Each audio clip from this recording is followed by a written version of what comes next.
Amazon, on l'a créé en 2009, il y a 6 ans. Amateurs de course à pied, on a eu l'idée de partir sur un événement autour de la course à pied. Et on s'est rendu compte qu'en France, il commençait à exister pas mal de courses dédiées aux femmes. D'où l'idée de créer une course femmes au Havre, avec comme caractère important de soutenir une cause qui est la lutte contre le cancer du sein. À partir de là, on a fait un peu de veille sur tous les événements existants équivalents. Et puis on s'est lancé avec 240 femmes la première année et 6000 femmes en 2014.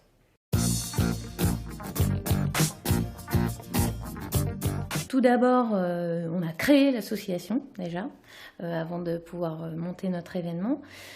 Et à partir de là, on a fait toutes les demandes administratives, d'autorisation d'utilisation de l'espace public auprès de la sous-préfecture et de la ville.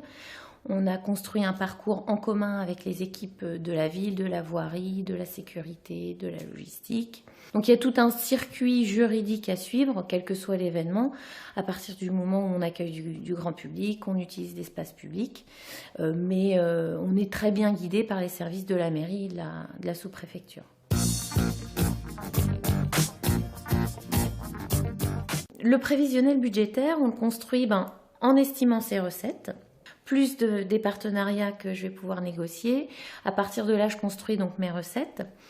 Et derrière, je consolide toutes mes dépenses. Donc, il y a toutes les dépenses de sécurité du parcours et d'assurance, les dépenses logistiques. Donc, on a des frais logistiques divers, ne serait-ce que avoir des camions, des voitures et du carburant dedans.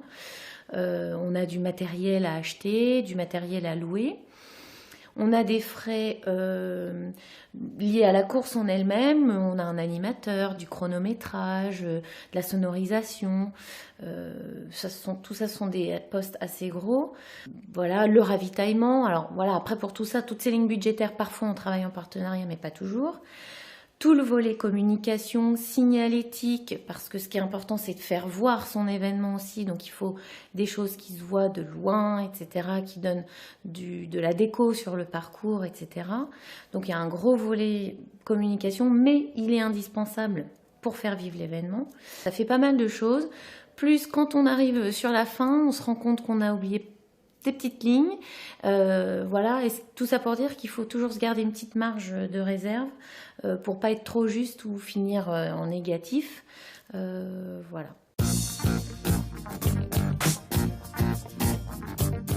Dans le recrutement de nos partenaires, un élément qui est important sur l'Amazon, c'est de faire des partenaires, pas seulement des financeurs ou des apporteurs de matières premières, mais des entreprises impliquées qui s'approprient l'événement et qui affirment leur engagement sociétal.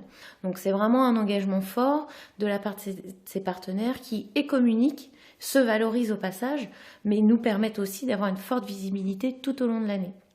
Un autre levier, en tout cas pour l'Amazon, mais ça peut être pour plein d'autres événements, c'est de se rapprocher des entreprises. Pour nous, c'est vraiment révélateur. Un tiers de nos inscrites, quasiment, proviennent des inscriptions via les entreprises. Donc c'est un événement qui répond à des attentes au sein des entreprises, qui permet notamment à travailler la communication interne, le team building pour les entreprises. Pour faire vivre notre événement, avant, mais surtout le jour J, on a besoin d'un certain nombre de bénévoles, nombre qui grossit d'année en année à mesure que l'événement grossit.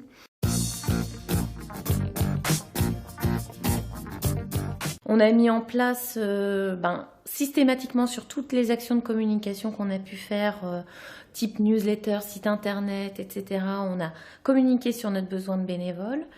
Aussi, à chaque contact en direct avec des participantes, on valorisait le fait qu'on avait besoin de leur mari, leurs frères, leurs enfants pour nous aider. Et puis le déclic, ça a été vraiment quand on a franchi notre seuil d'inscrites, où on a basculé toutes celles qui avaient envie de faire l'Amazon en leur disant vous pouvez quand même participer en devenant bénévole et faire aussi une bonne action en étant bénévole. Ce qui nous a permis clairement d'augmenter très très vite notre nombre d'inscrits en bénévoles. On avait fait un formulaire d'inscription en ligne qui nous permettait de recevoir toutes leurs informations personnelles et de savoir quand elles étaient disponibles précisément. Ce qui fait qu'on a créé une famille éphémère de bénévoles pendant une semaine. On essaye de capitaliser sur l'expérience pro ou perso de chaque bénévole.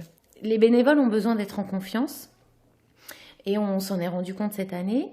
C'est pour ça que d'être en confiance, c'est de savoir ce qu'on va leur demander. Donc cette année, on a mis en place un temps fort avant l'événement, un temps fort après l'événement. Celui avant l'événement pour briefer les bénévoles sur le déroulé général et puis sur les différentes missions qu'on allait pouvoir leur demander. Ensuite, on les a recontactés chacun individuellement par mail ou par téléphone chaque jour, parce qu'il y en a qui venaient nous aider tous les jours. On leur donnait leurs horaires, leurs missions. Et puis là, on va les accueillir pour débriefer ensemble, recueillir leurs idées, leurs mécontentements, leurs recommandations pour bien préparer l'année prochaine. Et je crois qu'il ne faut pas avoir peur de valoriser son événement et l'engagement de l'événement pour recruter le bénévole, pas juste en tant que bras, mais vraiment en tant que membre à part entière de l'aventure.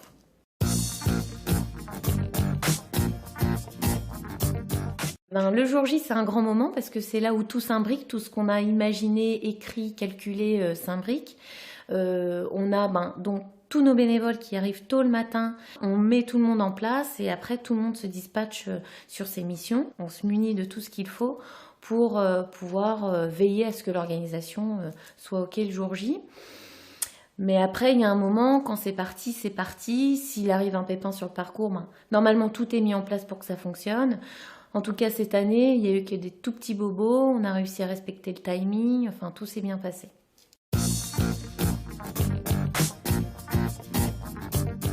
Une fois l'événement passé, on a besoin de souffler, mais pas trop longtemps parce qu'on a souvent plein d'idées dans la tête. On s'auto-analyse déjà sur notre événement, on voit les points de faiblesse ou les points forts à renforcer. Nous, sur l'organisation de l'Amazone, on se réunit en comité de 6-8 personnes les plus proches de l'organisation pour débriefer thématique par thématique. Ça prend bien 3 heures sur tous les points qu'on a identifiés.